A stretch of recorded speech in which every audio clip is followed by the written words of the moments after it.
So she has entropion of the right eye. So you can see that the lower lid is rolled in, both in the medial aspect, the corner, and also this other corner too. You can see that there's, when I unroll it, there is hair that's touching the surface of the eye, causing irritation of the outer layer of the eyelid.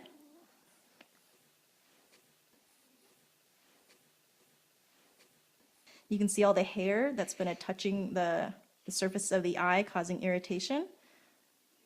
Okay. And if I let go, then you can see that that lower lid is really just touching the very surface of the eye. Oh, okay. And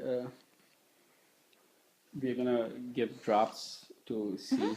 Well, we're going to What? stain the eye first to see if there's any ulcerations to the surface of the eye, and then I'll give the eye drops for right now to treat any infection. Okay. Sounds good.